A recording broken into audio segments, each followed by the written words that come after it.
এক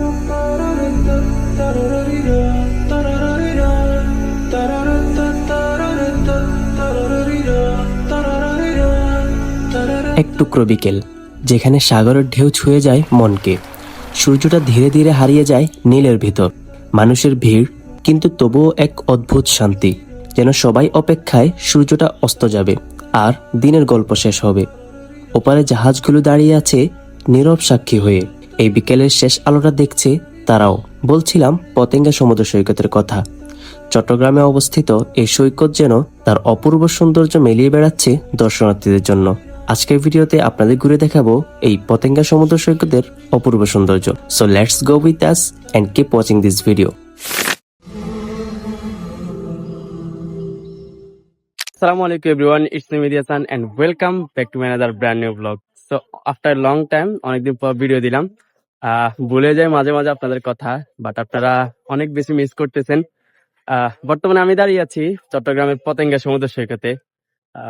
সূর্য একদম অস্ত চলে গেছে আর এই জায়গার পরিবেশটা সত্যি অসাধারণ। অনেকদিন পর আপনার সাথে ভিডিওর মাধ্যমে দেখা হচ্ছে। সো কে কে মিস করেছেন অবশ্যই কমেন্ট করে জানাবেন, আর ভিডিওটি কন্টিনিউ করতে থাকুন। অবশ্যই ভিডিওটি অনেক বেশি ইন্টারেস্টিং হতে যাচ্ছে। বিকেল বেলার সময়টা পতেঙ্গা সমুদ্র সৈকতে আসলে আপনারা অনেক বেশি এনজয় করতে পারবেন, সেটাই আমরা আজকের এই ভিডিওতে দেখাবো।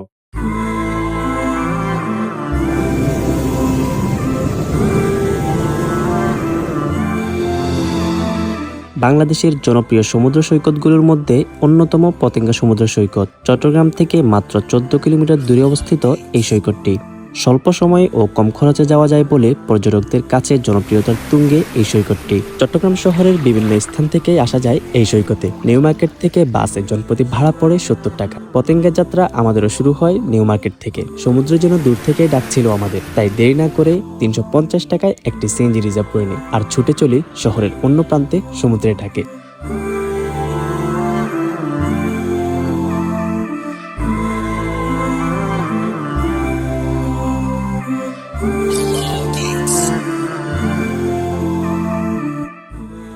চেষ্টা করবেন হাতে কিছুটা সময় নিয়ে বের হওয়ার, যাতে সমুদ্রের পাড়ে দাঁড়িয়ে সূর্যাস্ত উপভোগ করতে পারেন। শহর থেকে খুব বেশি দূরে নয়, তবুও এখানে এলে মনে হয় এক অন্য পৃথিবীতে ঢুকে পড়েছি, যেখানে ঢেউয়ের শব্দ কবিতার মতো শোনায় আর সমুদ্রের হাওয়া মুখে ছুঁয়ে যায় পুরনো কোনো স্মৃতির মতো। এই জায়গাটাই পতেঙ্গা সমুদ্র সৈকত।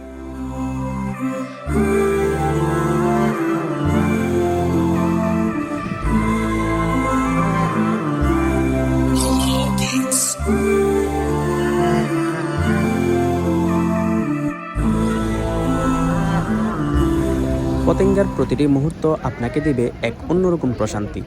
এখানে দাঁড়ালে মনে হবে মানুষ যতই ব্যস্ত হোক, সমুদ্র সবসময় আমাদের জন্য একটু সময় রাখে। তার ঢেউগুলো যেন হাত বাড়িয়ে বলে, চলো একটু বিশ্রাম নাও।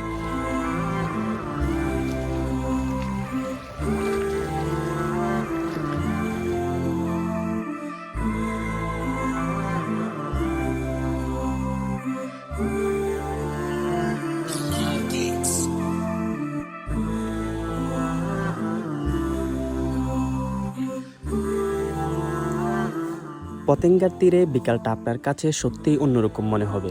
সমুদ্রের তীরে দাঁড়িয়েই মনে হবে আজকের বিকালটা একটু আলাদা। আপনার আনন্দকে দ্বিগুণ করে তুলতে এখানে পাবেন নানান ধরনের রাইড, সি বাইক, ঘোড়ায় চড়া, আর একটু দূরে সেই তরঙ্গ ছুঁয়ে ছুটে চলা স্পিড বোট। চাইলেই মাত্র জনপ্রতি 100 টাকায় নদীর বুক চিরে স্পিড বোটে ঘুরে দেখতে পারেন। একটুখানি রোমাঞ্চ, একটুখানি বাতাস আর স্বাধীনতা, সবকিছু মিলিয়ে দারুণ এক কম্বিনেশন পাবেন।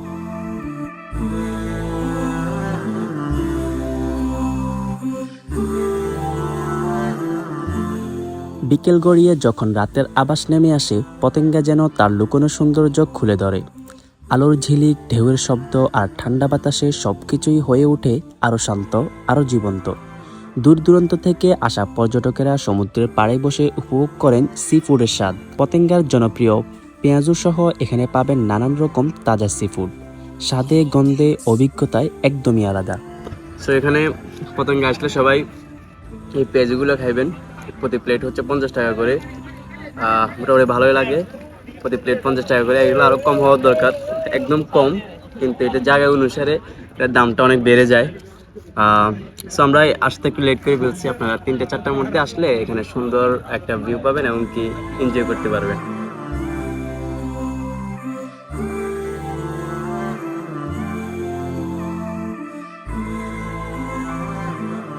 খাওয়া দাওয়ার পর্ব শেষ করেই দেখলাম ঢেউয়ের শব্দ ধীরে ধীরে মিলে যাচ্ছে, আর সেই সাথে সময় হয়ে এলো আমাদের বিদায়ের।